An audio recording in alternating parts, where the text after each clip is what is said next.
I spent years living with a woman. Her friends were over. I have a good relationship with my mother. I have a good relationship with my sister. Not someone who doesn't know how to talk with women. But somewhere along the way, I've kind of lost the ability to. You hear it long enough, don't approach, don't talk to them, wait for them to come to you, and eventually your brain just stops trying. It's like, I don't know, it's like it's been conditioned out of me at this point.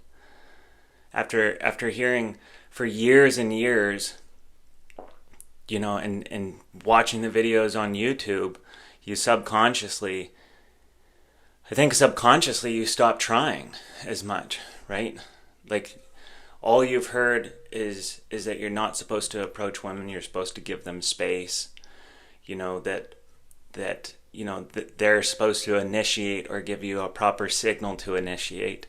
But I'll be completely honest, and this is coming from a man, I don't think we know what that signal is. And I don't know if there's like a universal signal that's supposed to be the proper one, but nobody's told me about it.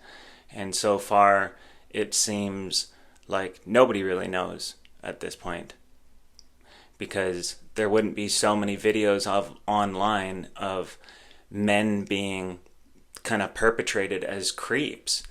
You get these girls that go to the gym, they're wearing provocative clothing, they're looking for attention, but then when they get the attention that they're looking for, they make a video about it and they post it online, and some poor guy's life is now ruined, all because maybe he was looking over and trying to show intent, maybe looking for that like eye contact to go over and start a conversation, because somebody is trying to, they're flaunting themselves, so they're trying to garner that attention, but then when they get it, it backfires on that guy.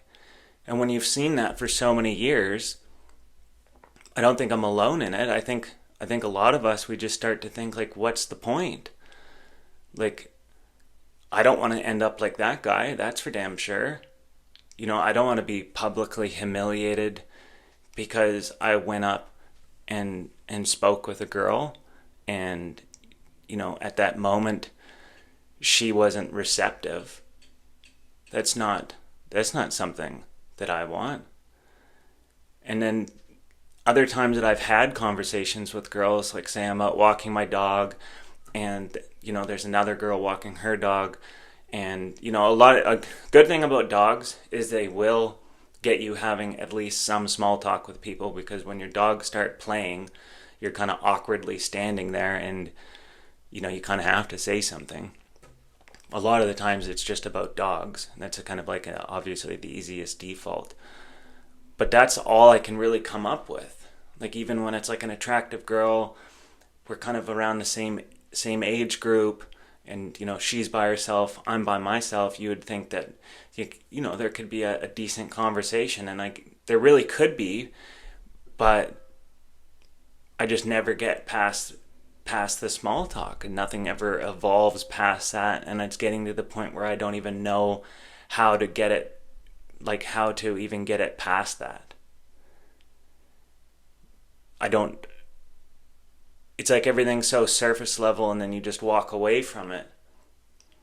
But it gets to the point, though, that there's so many circumstances and instances, I guess is the better word. There's instances where guys have went up to a girl and thought that they had initiated it, and they spark up a conversation, and then they ask them out. But then that woman, maybe in that time, didn't want that, wasn't receptive, whatever the case may be, and maybe she files a charge against that guy, or it just turns into a big thing, and maybe she talks with her friends, and everybody kind of knows each other, like say maybe they're in school or college or work. I mean, you shouldn't do it at work, but say the same friend group, and then that person will still go and talk about you in a bad way to everybody, and you still feel embarrassed. Or it could be even worse, to where somehow it's been filmed and then put online. But here's the thing, though.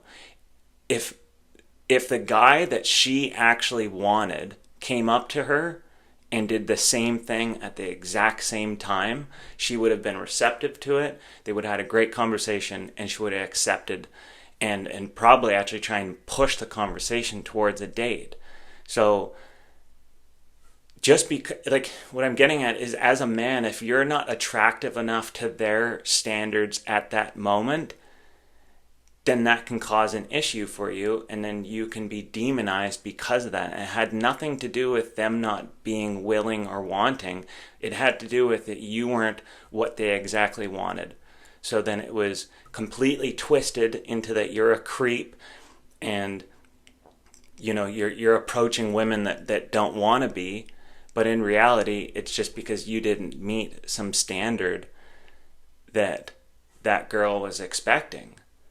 And it's like, what happened to the days where a guy that was like a 5, out of a 1 to 10 rating, and say we're going on attractiveness right now, right? Just superficial levels. Whatever happened to a 5 dating a 5? Nowadays, if you're a guy that's a 5, it's almost like society has deemed that you're worthy of a woman that's like a 1 or a 2. But if you're a woman that's a 5, you deserve a 10. Nothing different, right? Every woman deserves the best. Every woman deserves a 10. Don't settle for anything less. Why would you ever settle? But then a guy, all we're supposed to do is settle. And as a guy, if you have any standards or requirements that you seek in a partner, then you're demonized for it. It's like men aren't allowed to have standards. If you said that you didn't want to go out with a woman because of her weight, people look down upon you, and they think differently of you. But if you're a woman and you say like, oh, I didn't want to go out with that guy because he's short, it's like everybody agrees with that. And they're like, oh no, that's just her personal preference. She likes to date taller guys. But a guy can't have those same preferences. It's created a division, but at least for myself, it's created apprehension. It's made me not want to go and approach those women. I'm not a tall guy. I'm 5'9". I'm not jacked. I'm not big. I'm just a working guy, and I just try to enjoy life. I don't spend my ever-waking minute trying to optimize my appearance so that a superficial person can find me attractive at some point in my life. I'm not willing to give that time and attention to that. Not willing to have that like kind of fake reality and give into it all. So it then leaves me at the point where I'm at, to where I haven't even been on a date in a year. I haven't been in a relationship in 6. And every month goes by and it doesn't seem like it's getting any closer. I can have maybe small conversations out in public, absolutely. Like I said, kind of general small talk about the weather, or talk about your dogs, or maybe something small, but I've lost the ability to even conceive how to get it past that.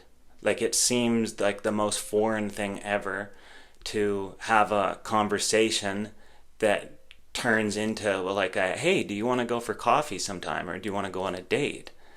That just, I don't even see how that happens anymore. And one thing I've been wondering, actually, because that's like a suggestion that a lot of people give me, is, don't go on the apps. Agree with that. But it's like, get out and about more. Like, get out and about. And it's like, I am out and about, but how much am I supposed to be out and about? Am I supposed to just go walking around for 10 hours a day, every single day, aimlessly waiting and looking at every human, trying to go have an interaction with them? That doesn't seem real to me. And it makes me think that you're going to end up just having fake conversations with people. But it's almost like if you don't go and do that now, then you're not going to meet anybody. But I've often wondered, though, out of all the people that are in relationships, how many actually came about from a random passing an interaction like that? I'd probably say that it's pretty low. I think the vast majority of relationships come from dating apps now. I think they come from friend groups intermingling. Like a friend invites you to a barbecue. You go there.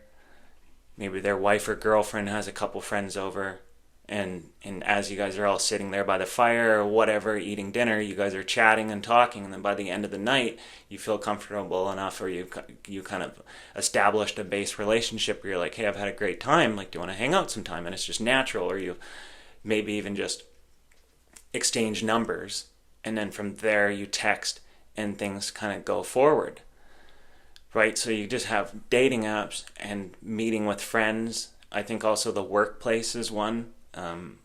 I bet you that's even growing these days as people get isolated, and our third places have been removed, and you kind of just have work and home. I think more and more people are probably meeting others at work, but I work in construction, so it's just a bunch of greasy, dirty dudes. I don't and any women that are in and around the kind of construction field aren't really my thing, and that's fine. But then where else do you meet them, right?